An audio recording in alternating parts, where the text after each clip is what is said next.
ਖੁਸ਼ਵੰਤ ਸਿੰਘ ਦੀ ਪੁਸਤਕ ਸਿੱਖ ਇਤਿਹਾਸ ਭਾਗ ਦੂਜਾ ਦਾ ਦੂਸਰਾ ਭਾਗ ਪੰਜਾਬ ਦਾ ਅੰਗਰੇਜ਼ੀ ਰਾਜ ਵਿੱਚ ਸ਼ਾਮਲ ਹੋਣਾ। ਕਾਂਡ 6 ਸਿੱਖ ਤੇ 1857 ਦਾ ਵਿਦਰੋਹ। 1857 ਦੇ ਵਿਦਰੋਹ ਦੇ ਕਾਰਨਾਂ ਦੀ ਖੋਜ ਵੱਖ-ਵੱਖ ਗਵਰਨਰ ਜਨਰਲਾਂ ਜਿਵੇਂ ਐਮਰਿਸਟ, ਬੈਂਟਿਕ, ਆਕਲੈਂਡ, ਐਲਨਬਰੋ ਤੇ ਡਲਹੌਜ਼ੀ ਵੱਲੋਂ ਲਗਾਤਾਰ ਨੇਕ ਨੀਤੀ ਨਾਲ ਪਰ ਕਵੇਲੇ ਤੇ ਬੇਮੌਕੇ ਲਾਗੂ ਕੀਤੇ ਗਏ ਕਦਮਾਂ ਤੋਂ ਕੀਤੀ ਜਾ ਸਕਦੀ ਹੈ। ਇਹਨਾਂ ਕਦਮਾਂ ਨੇ ਰਾਜਕੁਮਾਰਾਂ, ਜ਼ਿਮੀਂਦਾਰਾਂ ਤੋਂ ਲੈ ਕੇ ਕਿਰਸਾਨਾਂ ਤੱਕ ਤੇ ਸਭ ਤੋਂ ਵੱਧ ਸਿਪਾਹੀਆਂ, ਗੱਲ ਕਿ ਹਰ ਵਰਗ ਤੇ ਬੁਰਾ ਪ੍ਰਭਾਵ ਪਾਇਆ। ਜਦੋਂ ਦੇਸ਼ੀ ਹਾਕਮਾਂ ਦੀ ਗੱਦੀ ਦੇ ਵਾਰਿਸ ਪੈਦਾ ਨਾ ਹੋਏ ਤਾਂ ਕਈ ਰਿਆਸਤਾਂ ਨੂੰ ਅੰਗਰੇਜ਼ੀ ਅਧਿਕਾਰ ਵਿੱਚ ਲੈ ਲਿਆ ਗਿਆ। ਨਾਨਾ ਸਾਹਿਬ ਨੂੰ ਪੈਨਸ਼ਨ ਦੇ ਹੱਕ ਤੋਂ ਵੰਚਿਤ ਕਰ ਦਿੱਤਾ ਗਿਆ ਸੀ। ਰਾਣੀ ਝਾਂਸੀ ਨੂੰ ਦੱਸ ਦਿੱਤਾ ਗਿਆ ਸੀ ਕਿ ਉਹਦੀ ਮੌਤ ਪਿੱਛੋਂ ਉਹਦੀ ਰਿਆਸਤ ਅੰਗਰੇਜ਼ੀ ਰਾਜ ਵਿੱਚ ਸ਼ਾਮਲ ਕਰ ਲਈ ਜਾਵੇਗੀ। ਇਹ ਦੋਵੇਂ ਮਰਹੱਟਾ ਬਾਗੀਆਂ ਦੇ ਨੇਤਾ ਬਣ ਗਏ। ਵਿਸ਼ਵਾਸਘਾਤ ਤੇ ਧਰੋਹ ਦੀ ਉੱਘੀ ਮਿਸਾਲ ਅਵਧ ਦਾ ਇਲਹਾਕ ਸੀ। ਹਿੰਦੁਸਤਾਨ ਦੇ ਲੋਕਾਂ ਨੇ ਇਹ ਕਹਿਣਾ ਸ਼ੁਰੂ ਕਰ ਦਿੱਤਾ ਸੀ, ਜੇ ਬਰਤਾਨਵੀ ਸਰਕਾਰ ਅਜਿਹੇ ਰਾਜਾ ਨੂੰ ਗੱਦੀ ਤੋਂ ਲਾ ਸਕਦੀ ਹੈ ਜੋ ਸਦਾ ਹੀ ਉਹਨਾਂ ਦਾ ਵਫ਼ਾਦਾਰ ਰਿਹਾ ਸੀ, ਤਾਂ ਕਿਹੜਾ ਸੁਤੰਤਰ ਰਾਜਾ ਜਾਂ ਨਵਾਬ ਬਚੇਗਾ ਜਾਂ ਸੁਰੱਖਿਅਤ ਰਹੇਗਾ। ਇੱਥੋਂ ਤੱਕ ਕਿ ਮੁਗਲ ਸ਼ਾਹੀ ਪਰਿਵਾਰ ਨੂੰ ਵੀ ਛੱਡਿਆ ਨਾ ਗਿਆ। ਲਾਰਡ ਡਲਹੌਜ਼ੀ ਨੇ ਸਮਰਾਟ ਦੇ ਲਾਡਲੇ ਪੁੱਤਰ ਤੋਂ ਇਹ ਸਹਿਮਤੀ ਲੈ ਲਈ ਸੀ ਕਿ ਉਹਦੇ ਪਿਤਾ ਦੀ ਮੌਤ ਪਿੱਛੋਂ ਦਿੱਲੀ ਦਾ ਲਾਲ ਕਿਲ੍ਹਾ ਅੰਗਰੇਜ਼ਾਂ ਦੇ ਹਵਾਲੇ ਕਰ ਦਿੱਤਾ ਜਾਵੇਗਾ। ਭਾਵੇਂ ਸ਼ਾਹੀ ਪਰਿਵਾਰ ਦੀ ਹੁਣ ਕੋਈ ਰਾਜਸੀ ਮਹੱਤਤਾ ਨਹੀਂ ਰਹੀ ਸੀ, ਫਿਰ ਵੀ ਲੋਕਾਂ ਦਾ ਬਾਬਰ ਦੀ ਵੰਸ਼ ਨਾਲ ਜਜ਼ਬਾਤੀ ਸਾਂਝ ਤੇ ਲਗਾਓ ਸੀ ਤੇ ਉਹ ਲਾਲ ਕਿਲ੍ਹੇ ਤੇ ਮਹਿਲ ਵੱਲ ਹੇਰਵੇ ਭਰੇ ਮੋਹ ਨਾਲ ਵੇਖਦੇ ਸਨ। ਭੂਮੀ ਦੇ ਮਾਲਕਾਂ ਉੱਪਰ ਵੱਡੀਆਂ ਜਾਗੀਰਾਂ ਖਤਮ ਕਰਨ ਦੇ ਮਨਸੂਬਿਆਂ ਨਾਲ ਤੇ ਉਹਨਾਂ ਦੇ ਹੱਕਾਂ ਤੇ ਦਾਅਵਿਆਂ ਦੇ ਲਿਖਤੀ ਸਬੂਤਾਂ ਦੀ ਮੰਗ ਕਾਰਨ ਬੜਾ ਬੁਰਾ ਪ੍ਰਭਾਵ ਪਿਆ, ਕਿਉਂਕਿ ਉਸ ਤੋਂ ਪਹਿਲਾਂ ਮੁਲਕ ਵਿੱਚ ਇਹੋ ਜਿਹਾ ਕੋਈ ਰਿਵਾਜ ਨਹੀਂ ਸੀ। ਅੰਗਰੇਜ਼ ਅਧਿਕਾਰੀ ਲੋਕਾਂ ਦੇ ਇਤਨਾ ਨੇੜੇ ਵੀ ਨਹੀਂ ਸਨ ਕਿ ਉਹ ਇਹ ਸਮਝ ਸਕਦੇ ਕਿ ਇਹਨਾਂ ਸਧਾਰਨ ਤੇ ਦੋਸ਼ ਰਹਿਤ ਕਦਮਾਂ ਨੂੰ ਅਨਪੜ੍ਹ ਜਨਸਮੂਹ ਕਿਵੇਂ ਗਲਤ ਸਮਝ ਲਵੇਗਾ। ਇਸ ਤਰ੍ਹਾਂ ਸਤੀ ਦਾ ਖਾਤਮਾ, ਵਿਧਵਾ ਵਿਆਹ ਦੀ ਉਚਿਤਤਾ ਤੇ ਧਰਮ ਬਦਲਣ ਵਾਲਿਆਂ ਨੂੰ ਪਿਤਰੀ ਜਾਇਦਾਦ ਦੇ ਵਾਰਿਸ ਬਣੇ ਰਹਿਣ ਦੇ ਕਾਨੂੰਨ ਉਸ ਸਮੇਂ ਪਾਸ ਕੀਤੇ ਗਏ ਜਦੋਂ ਈਸਾਈ ਧਰਮ ਪ੍ਰਚਾਰਕ ਬਹੁਤ ਸਾਰੇ ਲੋਕਾਂ ਦਾ ਧਰਮ ਬਦਲਾ ਰਹੇ ਸਨ, ਜਿਸ ਨਾਲ ਭਾਰਤੀ ਲੋਕਾਂ ਨੂੰ ਇਹ ਦ੍ਰਿੜ ਵਿਸ਼ਵਾਸ ਹੋ ਗਿਆ ਕਿ ਅੰਗਰੇਜ਼ ਹਾਕਮ ਉਹਨਾਂ ਦਾ ਪੁਰਾਣਾ ਧਰਮ ਤੇ ਰੀਤੀ ਰਿਵਾਜ ਖਤਮ ਕਰਨਾ ਚਾਹੁੰਦੇ ਸਨ। ਸਿਪਾਹੀਆਂ ਉੱਪਰ ਮੁਲਕ ਵਿੱਚ ਅੰਗਰੇਜ਼ ਵਿਰੋਧੀ ਜਜ਼ਬੇ ਦਾ ਖਾਸ ਕਰਕੇ ਬੁਰਾ ਪ੍ਰਭਾਵ ਪਿਆ। ਉਹਨਾਂ ਨੂੰ ਜ਼ਾਤੀ ਪ੍ਰਗਟ ਕਰਨ ਵਾਲੇ ਚਿੰਨ੍ਹਾਂ ਦੀ ਵਰਤੋਂ ਤੋਂ ਮਨਾਹੀ, ਦਾੜੀ ਜਾਂ ਦਸਤਾਰ ਉੱਪਰ ਪਾਬੰਦੀ, ਆਪਣੇ ਧਾਰਮਿਕ ਹੱਕਾਂ ਉੱਪਰ ਉਲੰਘਣਾ ਜਾਪੇ। ਵਹਿਮੀ ਹਿੰਦੂਆਂ ਨੇ ਇਸ ਅਫਵਾਹ 'ਤੇ ਯਕੀਨ ਕਰ ਲਿਆ ਕਿ ਉਹਨਾਂ ਨੂੰ ਦਿੱਤੇ ਜਾਂਦੇ ਰਾਸ਼ਨ ਵਾਲੇ ਆਟੇ ਵਿੱਚ ਜਾਨਵਰਾਂ ਦੀਆਂ ਹੱਡੀਆਂ ਪੀ ਕੇ ਮਿਲਾਈਆਂ ਜਾਂਦੀਆਂ ਹਨ। ਜਦੋਂ 1856 ਦੀ ਪਤਝੜ ਰੁੱਤ ਵਿੱਚ ਪੁਰਾਣੀ ਬੰਦੂਕ ਬਰਾਊਨ ਬੈਸ ਦੀ ਥਾਂ 'ਤੇ ਵਧੇਰੇ ਵਧੀਆ ਐਨਫੀਲਡ ਰਾਈਫਲ ਦਿੱਤੀ ਗਈ ਤਾਂ ਸਭ ਨੇ ਹੀ ਇਸ ਕਹਾਣੀ 'ਤੇ ਵਿਸ਼ਵਾਸ ਕਰ ਲਿਆ ਕਿ ਕਾਰਤੂਸ ਦੇ ਸਿਰੇ 'ਤੇ ਜੋ ਚਰਬੀ ਲੱਗੀ ਹੋਈ ਹੈ ਉਹ ਗਊ ਤੇ ਸੂਰ ਦੀ ਚਰਬੀ। ਹਿੰਦੂ ਤੇ ਮੁਸਲਮਾਨ ਸਿਪਾਹੀਆਂ ਨੇ ਫੈਸਲਾ ਕਰ ਲਿਆ ਕਿ ਹੁਣ ਸਮਾਂ ਆ ਗਿਆ ਹੈ ਕਿ ਜਾਂ ਤਾਂ ਉਹ ਨੌਕਰੀਆਂ ਨੂੰ ਲੱਤ ਮਾਰ ਕੇ ਆਪਣੇ ਦੇਵੀ ਦੇਵਤਿਆਂ ਦੀ ਪੂਜਾ ਕਰਨ ਲੱਗ ਜਾਣ ਜਾਂ ਨੌਕਰੀਆਂ ਨੂੰ ਚੰਬੜੇ ਰਹਿਣ ਤੇ ਅੰਗਰੇਜ਼ਾਂ ਦੇ ਸੇਵਕ ਬਣ ਜਾਣ। ਸਿਪਾਹੀਆਂ ਦੀਆਂ ਕਈ ਹੋਰ ਸ਼ਿਕਾਇਤਾਂ ਵੀ ਸਨ। ਉਹਨਾਂ ਦੀ ਤਨਖਾਹ ਬੜੀ ਘੱਟ ਸੀ। ਉਹ ਵੱਧ ਤੋਂ ਵੱਧ ਸੂਬੇਦਾਰ ਦੇ ਪਦ ਤੱਕ ਤਰੱਕੀ ਕਰ ਸਕਦੇ ਸਨ, ਜਿਸ ਦੀ ਤਨਖਾਹ 60 ਤੋਂ 70 ਰੁਪਏ ਪ੍ਰਤੀ ਮਹੀਨਾ ਸੀ। ਇਸੇ ਪਦ ਤੇ ਇੱਕ ਅੰਗਰੇਜ਼ ਦੀ ਤਨਖਾਹ 3 ਗੁਣਾ ਹੁੰਦੀ ਸੀ। ਭਰਤੀ ਕਰਨ ਸਮੇਂ ਸਿਪਾਹੀਆਂ ਨੂੰ ਭਰੋਸਾ ਦਿੱਤਾ ਜਾਂਦਾ ਸੀ ਕਿ ਉਹਨਾਂ ਨੂੰ ਸਮੁੰਦਰਾਂ ਪਾਰ ਨਹੀਂ ਭੇਜਿਆ ਜਾਵੇਗਾ। ਫਿਰ ਵੀ ਉਹਨਾਂ ਨੂੰ ਜਾਵਾ ਤੇ ਬਰਮਾ ਭੇਜਣ ਦੀਆਂ ਕੋਸ਼ਿਸ਼ਾਂ ਕੀਤੀਆਂ ਗਈਆਂ। ਹੁਕਮ ਅਦੂਲੀ ਕਰਨ ਦਾ ਲਾਭ ਵੀ ਹੋ ਸਕਦਾ ਹੈ। ਇਸ ਦੀ ਇੱਕ ਮਿਸਾਲ ਤਾਂ ਆਪ ਅੰਗਰੇਜ਼ ਅਫਸਰਾਂ ਨੇ ਲਾਰਡ ਬੈਂਟਿਕ ਸਮੇਂ ਕਾਇਮ ਕਰ ਦਿੱਤੀ ਸੀ, ਜਦੋਂ ਤਨਖਾਹ ਘਟਾਉਣ ਦੇ ਸਵਾਲ 'ਤੇ ਉਹਨਾਂ ਨੇ ਬਗਾਵਤ ਕਰ ਦੇਣ ਦੀ ਧਮਕੀ ਦੇ ਦਿੱਤੀ ਸੀ। ਜੇ ਸਾਹਿਬ ਲੋਕ ਆਪਣੀ ਸਰਕਾਰ ਦੀ ਆਗਿਆ ਦਾ ਉਲੰਘਣ ਕਰਕੇ ਲਲਕਾਰ ਸਕਦੇ ਹਨ ਤਾਂ ਦੇਸੀ ਲੋਕ ਕਿਉਂ ਨਹੀਂ।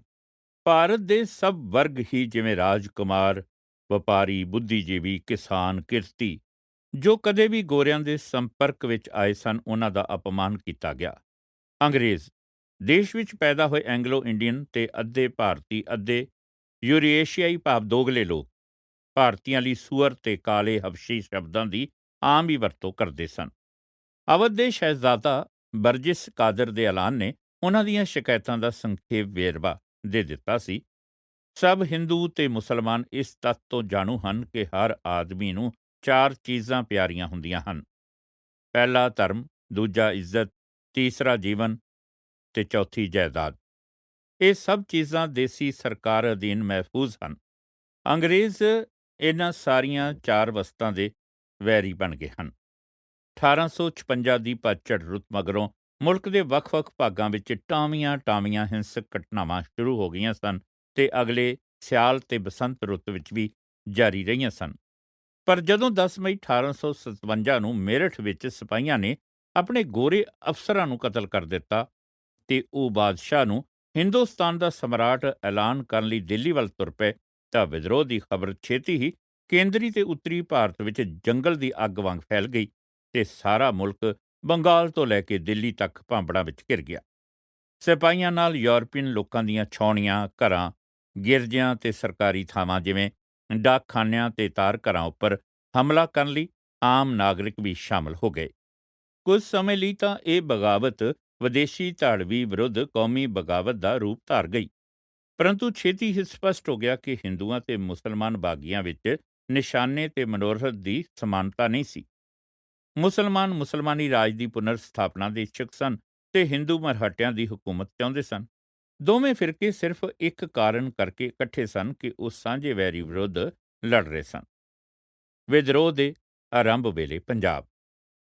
ਬਾਕੀ ਭਾਰਤ ਨਾਲੋਂ ਪੰਜਾਬ ਦੀ ਸਥਿਤੀ ਬਿਲਕੁਲ ਵੱਖਰੀ ਸੀ। ਸਿੱਖ ਜੋ ਸ਼ਾਇਦ ਆਪਣੀ ਹਕੂਮਤ ਦੁਬਾਰਾ ਪ੍ਰਾਪਤ ਕਰ ਲੈਣ ਦਾ ਦਾਅ ਮਾਰ ਜਾਂਦੇ ਆਗੂ ਰਹੇ ਸਨ। ਮਹਾਰਾਜਾ ਦਲੀਪ ਸਿੰਘ ਨੇ ਸਿੱਖ ਧਰਮ ਤਿਆਗ ਦਿੱਤਾ ਸੀ ਤੇ ਬੜੀ ਦ੍ਰਿੜਤਾ ਨਾਲ ਇੱਕ ਪੰਜਾਬੀ ਰਾਜਕੁਮਾਰ ਤੋਂ ਅੰਗਰੇਜ਼ ਸਰਦਾਰ ਬਣਨ ਵਿੱਚ ਰੁੱਝਾ ਹੋਇਆ ਸੀ। ਸ਼ੇਰ ਸਿੰਘ ਅਟਾਰੀਵਾਲਾ ਕਲਕੱਤਾ ਵਿੱਚ ਅੰਗਰੇਜ਼ਾਂ ਵੱਲੋਂ ਦਿੱਤੀ ਹੋਈ ਪੈਨਸ਼ਨ ਤੇ ਨਿਗਰਾਨੀ ਅਧੀਨ ਰਹਿ ਰਿਹਾ ਸੀ। ਭਾਈ ਮਹਾਰਾਜ ਸਿੰਘ ਤੇ ਰਾਜਾ ਦੀਨਾਨਾਥ ਕੇਵਲ ਉਹ ਹੀ ਉੱਘੇ ਵਿਅਕਤੀ ਸਨ ਜੋ ਪੁਰਾਣੇ ਦਿਨਾਂ ਨੂੰ ਯਾਦ ਕਰਿਆ ਕਰਦੇ ਸਨ, ਮਰ ਗਏ ਸਨ। ਬੇਦੀ ਬਿਕਰਮ ਸਿੰਘ, ਜਿਸ ਵੱਲ ਸਿੱਖ ਰਹਿਨਮਾਈ ਲਈ ਵੇਖਦੇ ਸਨ ਤੇ ਜੋ ਗੁਰੂ ਨਾਨਕ ਦਾ ਵੰਸ਼ਜ ਸੀ, ਆਪਣੇ ਪਿੰਡ ਊਨਾ ਵਿੱਚ ਜੂਬੰਦ ਸੀ। ਸਿੱਖ ਸਿਪਾਹੀਆਂ ਨੂੰ ਹਿੰਦੁਸਤਾਨੀ ਸਿਪਾਹੀਆਂ ਵਾਲੀ ਕੋਈ ਸ਼ਿਕਾਇਤ ਨਹੀਂ ਸੀ। ਉਹਨਾਂ ਨੂੰ ਖਾਲਸੇ ਦੀ ਮਰਿਆਦਾ ਅਨੁਸਾਰ ਦਾੜੀ ਰੱਖਣ ਤੇ ਦਸਤਾਰ ਬੰਨ੍ਹਣ ਦੀ ਆਗਿਆ ਸੀ। ਜੇ ਉਹਨਾਂ ਦੀ ਕੋਈ ਬੁਰੀ ਭਾਵਨਾ ਸੀ ਤਾਂ ਹਿੰਦੁਸਤਾਨੀ ਸਿਪਾਹੀਆਂ ਪ੍ਰਤੀ ਸੀ, ਜਿਨ੍ਹਾਂ ਨੂੰ ਉਹ ਨਫ਼ਰਤ ਨਾਲ ਪੂਰਬੀਏ ਜਾਂ ਮਾਤਾ ਦੀਨ ਕਹਿੰਦੇ ਸਨ, ਜੋ ਸਿੱਖਾਂ ਨੂੰ ਨੀਵੀਂ ਜਾਤੀ ਦੇ ਸਮਝ ਕੇ ਰਲਣ ਮਿਲਣ ਤੋਂ ਘਿਰਨਾ ਕਰਦੇ ਸਨ। ਪੰਜਾਬੀ ਕਿਸਾਨ ਸਿੱਖਾਂ ਸਮੇਤ ਚੰਗੀਆਂ ਫਸਲਾਂ ਕਾਰਨ ਸੰਤੁਸ਼ਟ ਸਨ ਤੇ ਸਰਕਾਰੀ ਲਗਾਨ ਦਾ ਹਿੱਸਾ ਵੀ ਕਾਫੀ ਉਚਿਤ ਸੀ। ਪ੍ਰਬੰਧਕੀ ਬੋਰਡ ਤੇ ਮਗਰੋਂ ਚੀਫ ਕਮਿਸ਼ਨਰ ਜਾਨ ਲਾਰੈਂਸ ਨੇ ਉਸ ਮੁਲਕ ਵਿੱਚ ਅਮਨ ਸਥਾਪਿਤ ਕਰਕੇ ਚੰਗਾ ਕਾਰਜ ਕੀਤਾ ਸੀ, ਜਿੱਥੇ 10 ਸਾਲਾਂ ਤੋਂ ਗੜਬੜ ਤੇ ਕਤਲੋ-ਗਾਰਤ ਦਾ ਬਾਜ਼ਾਰ ਗਰਮ ਰਿਹਾ। ਉਹਨਾਂ ਨੇ ਕਾਨੂੰਨੀ ਵਿਵਸਥਾ ਕਾਇਮ ਕਰ ਦਿੱਤੀ, ਦੀਵਾਨੀ ਤੇ ਫੌਜਦਾਰੀ ਅਦਾਲਤ ਵਧੀਆ ਢੰਗ ਨਾਲ ਕੰਮ ਕਰਨ ਲੱਗੀਆਂ ਤੇ ਉਹਨਾਂ ਨੇ ਲੋਕਾਂ ਦੀਆਂ ਧਾਰਮਿਕ ਤੇ ਜ਼ਾਤੀ ਸੰਵੇਦਨਾਵਾਂ ਨੂੰ ਠੇਸ ਪਹੁੰਚਾਏ ਬਿਨਾਂ ਸਖਤੀ ਨਾਲ ਰਾਜ ਕੀਤਾ। ਉਹਨਾਂ ਨੇ ਸਮਾਜ ਸੁਧਾਰ ਲਾਗੂ ਕੀਤੇ ਸਨ। ਉਹਨਾਂ ਨੇ ਉਸ ਮੁਲਕ ਵਿੱਚ ਸੜਕਾਂ, ਹਸਪਤਾਲ, ਸਕੂਲ ਤੇ ਵਿਸ਼ਰਾਮ ਘਰ ਬਣਾਏ, ਜਿਨ੍ਹਾਂ ਨੂੰ ਪਹਿਲਾਂ ਤੁਰਕਾਂ, ਮੰਗੋਲਾਂ, ਪਠਾਨਾਂ, ਅਫਗਾਨਾਂ ਤੇ ਮਰਹਟਿਆਂ ਦੀ ਸਿਲਸਿਲੇਵਾਰ ਲੁੱਟ-ਖਸੁੱਟ ਦਾ ਹੀ ਅਨੁਭਵ ਸੀ। ਜਦੋਂ 10 ਮਈ 1857 ਨੂੰ ਮੇਰਠ ਵਿੱਚ ਗਦਰ ਆਰੰਭ ਹੋਇਆ ਤਾਂ ਉਸ ਵੇਲੇ ਪੰਜਾਬ ਦੀਆਂ ਛਾਉਣੀਆਂ ਵਿੱਚ 60,000 ਸਿਪਾਹੀ ਸਨ, ਜਿਨ੍ਹਾਂ ਵਿੱਚ ਅੱਧ ਤੋਂ ਵੱਧ ਹਿੰਦੁਸਤਾਨੀ ਸਨ। ਅੰਗਰੇਜ਼ ਸਿਪਾਹੀਆਂ ਦੀ ਗਿਣਤੀ ਸਿਰਫ 10,000 ਸੀ। ਪੰਜਾਬ ਵਿਚਲੇ ਹਿੰਦੁਸਤਾਨੀ ਸਿਪਾਹੀ ਵੀ ਕੰਪਨੀ ਦੀ ਫੌਜ ਵਿਚਲੇ ਦੂਸਰੇ ਸਿਪਾਹੀਆਂ ਵਾਂਗ ਹੀ ਅਸੰਤੁਸ਼ਟ ਸਨ। ਮਾਰਚ ਤੇ ਅਪ੍ਰੈਲ ਵਿੱਚ ਕਈ ਛਾਉਣੀਆਂ ਵਿੱਚ, ਖਾਸ ਕਰਕੇ ਉਹਨਾਂ ਵਿੱਚ ਜਿੱਥੇ ਸਿਪਾਹੀਆਂ ਨੂੰ ਨਵੀਂ ਇਨਫੀਲਡ ਰਾਈਫਲ ਦੀ ਵਰਤੋਂ ਲਈ ਸਿਖਲਾਈ ਦਿੱਤੀ ਜਾਂਦੀ ਸੀ, ਰਹੱਸਮਈ ਅੱਗਾਂ ਲੱਗੀਆਂ। ਸੰਖੇਪ ਵਿੱਚ 1857 ਦੀ ਗਰਮੀ ਦੀ ਰੁੱਤ ਵਿੱਚ ਅੰਗਰੇਜ਼ਾਂ ਨੂੰ ਪੰਜਾਬ ਵਿੱਚ ਪੂਰਬੀਆਂ ਦੇ ਗੁੱਸੇ ਤੋਂ ਬਚਾਉਣ ਵਾਲੇ ਸਿੱਖ ਹੀ ਸਨ, ਜਿਨ੍ਹਾਂ ਨਾਲੋਂ ਪੂਰਬੀਆਂ ਦੀ ਗਿਣਤੀ ਤਿੱਗਣੀ ਸੀ, ਤੇ ਪੰਜਾਬੀਆਂ ਵਿੱਚੋਂ ਸਿੱਖ ਹੀ ਐਸੇ ਲੋਕ ਸਨ ਜਿਨ੍ਹਾਂ ਤੋਂ ਇਹ ਉਮੀਦ ਸੀ ਕਿ ਉਹ ਮਰਹਟਿਆਂ ਜਾਂ ਮੁਗਲਾਂ ਦੇ ਰਾਜ ਦੀ ਪੁਨਰ ਸਥਾਪਤੀ ਲਈ ਕੀਤੀਆਂ ਅਪੀਲਾਂ ਤੋਂ ਕੰਨ ਬੰਦ ਕਰ ਲੈਣਗੇ। ਅੰਗਰੇਜ਼ਾਂ ਨੇ ਹਿੰਦੁਸਤਾਨੀ ਹਿੰਦੂਆਂ ਤੇ ਮੁਸਲਮਾਨਾਂ ਨਾਲ ਸਿੱਖਾਂ ਦੀ ਦੁਸ਼ਮਣੀ ਦਾ ਪੂਰਾ ਲਾਭ ਉਠਾਇਆ। ਸਿਪਾਹੀਆਂ ਨੂੰ ਬੇਹਥਿਆਰ ਕਰਨਾ ਤੇ ਪੰਜਾਬ ਵਿੱਚ ਵਿਦਰੋਹ ਦਾ ਦਮਨ। ਕਿਉਂਕਿ ਬਗਾਵਤ ਦੀ ਕੋਈ ਯੋਜਨਾ ਤਿਆਰ ਨਹੀਂ ਕੀਤੀ ਗਈ ਸੀ, ਇਸ ਲਈ ਪੰਜਾਬ ਵਿਚਲੀਆਂ ਪਲਟਨਾਂ ਨੂੰ ਮੇਰਠ ਤੇ ਦਿੱਲੀ ਵਿੱਚ 10 ਤੇ 11 ਮਈ 1857 ਵਿੱਚ ਹੋਈ ਕਿਸੇ ਘਟਨਾ ਬਾਰੇ ਕੋਈ ਜਾਣਕਾਰੀ ਨਹੀਂ ਸੀ। ਇਸ ਦੇ ਉਲਟ ਮਿੰਟ ਗੁਮਰੀ ਨੇ ਜੋ ਜੌਨ ਲਾਰੈਂਸ ਦੀ ਗੈਰ ਹਾਜ਼ਰੀ ਵਿੱਚ ਕਾਰਜਕਾਰੀ ਚੀਫ ਕਮਿਸ਼ਨਰ ਸੀ। ਇਹਨਾਂ ਸ਼ਹਿਰਾਂ ਤੋਂ ਤਾਰ ਰਾਹੀਂ ਵਿਦਰੋਹ ਬਹਾਦਰ ਸ਼ਾਹ ਦੇ ਬਾਦਸ਼ਾਹ ਘੋਸ਼ਿਤ ਕੀਤੇ ਜਾਣ ਤੇ ਅੰਗਰੇਜ਼ਾਂ ਦੇ ਕਤਲ ਕੀਤੇ ਜਾਣ ਦੀ ਪੂਰੀ ਸੂਚਨਾ ਪ੍ਰਾਪਤ ਕਰ ਲਈ ਸੀ। ਮਿੰਟਗੁਮਰੀ ਨੇ ਉੱਚ ਸਿਵਲ ਤੇ ਸੈਨਿਕ ਅਧਿਕਾਰੀਆਂ ਦੀ ਮੀਟਿੰਗ ਸਥਿਤੀ ਤੇ ਵਿਚਾਰ ਕਰਨ ਲਈ ਬੁਲਾਈ ਤੇ ਮੀਆਂ ਮੀਰ ਛਾਉਣੀ ਦੇ ਸਿਪਾਹੀਆਂ ਨੂੰ ਬੇਹਥਿਆਰ ਕਰ ਦੇਣ ਦਾ ਫੈਸਲਾ ਕੀਤਾ। 13 ਮਈ ਦੀ ਸਵੇਰ ਨੂੰ ਦੇਸ਼ੀ ਸਿਪਾਹੀਆਂ ਨੂੰ ਸ਼ਸਤਰ ਦੇਣ ਦੇ ਲਈ ਮਜਬੂਰ ਕਰ ਦਿੱਤਾ ਗਿਆ। ਉਸੇ ਦਿਨ ਪਿਸ਼ਾਵਰ ਵਿੱਚ ਜੰਗੀ ਕੌਂਸਲ ਬੁਲਾਈ ਗਈ। ਜਨਰਲ ਰੀਡ ਨੇ ਪੰਜਾਬ ਵਿੱਚ ਸੈਨਾ ਦੀ ਕਮਾਨ ਸੰਭਾਲੀ। ਜੇਲ੍ਹਾਂ ਵਿੱਚ ਇੱਕ ਫਿਰਦਾ ਤੁਰਦਾ ਦਸਤਾ ਸਥਾਪਿਤ ਕੀਤਾ ਗਿਆ ਤਾਂ ਜੋ ਉਹ ਹਰ ਉਸ ਥਾਂ ਤੇ ਪਹੁੰਚੇ ਜਿੱਥੇ ਵਿਦਰੋਹ ਦਬਾਉਣ ਦੀ ਲੋੜ ਪਵੇ। ਜੌਨ ਲਾਰੈਂਸ ਵਿਦਰੋਹ ਦੇ ਪਹਿਲੇ 2 ਮਹੀਨੇ ਰਾਵਲਪਿੰਡੀ ਰਿਹਾ ਤੇ ਉਸਨੇ ਆਪਣੇ ਮਾਤਹਿਤਾਂ ਨਾਲ ਰਾਬਤਾ ਕਾਇਮ ਰੱਖਿਆ। ਉਸਨੇ ਦਿੱਲੀ ਉੱਪਰ ਮੁੜ ਕਬਜ਼ਾ ਕਰਨ ਨੂੰ ਬਹੁਤ ਮਹੱਤਤਾ ਦਿੱਤੀ। ਇਸ ਮਨੋਰਥ ਲਈ ਉਸਨੇ ਸੁਝਾਅ ਦਿੱਤਾ ਕਿ ਪਹਾੜਾਂ ਵਿਚਲੀ ਸੈਨਾ ਅੰਬਾਲੇ ਵੱਲ ਕੂਚ ਕਰੇ ਤੇ ਉਸਨੇ ਕਮਾਂਡਰ ਇਨ ਚੀਫ ਯਾਨੀ ਸੈਨਾਪਤੀ ਤੇ ਜ਼ੋਰ ਦਿੱਤਾ ਕਿ ਉਹ ਅੰਬਾਲਾ ਦੀ ਛਾਉਣੀ ਵਿਚਲੀ ਫੌਜ ਨੂੰ ਕਾਰਵਾਈ ਕਰਨ ਲਈ ਖੁੱਲ੍ਹ ਦੇ ਦੇਵੇ। ਇਸ ਮਨੋਰਥ ਲਈ ਉਹਦੀ ਯੋਜਨਾ ਇਹ ਸੀ ਕਿ ਸ਼ੱਕੀ ਫੌਜੀ ਬੇਹਥਿਆਰ ਕਰ ਦਿੱਤੇ ਜਾਣ, ਨਵੀਆਂ ਪਲਟਨਾਂ ਕਾਇਮ ਕਰ ਦਿੱਤੀਆਂ ਜਾਣ ਤੇ ਭਰਤੀ ਕੀਤੀ ਜਾਵੇ ਤੇ ਪੰਜਾਬ ਵਿੱਚੋਂ ਹਰ ਉਪਲਬਧ ਸੈਨਿਕ ਦਿੱਲੀ ਉੱਪਰ ਚੜ੍ਹਾਈ ਕਰਨ ਲਈ ਤੇ ਫੌਜ ਦੀ ਗਿਣਤੀ ਵਧਾਉਣ ਲਈ ਵਰਤਿਆ ਜਾਵੇ।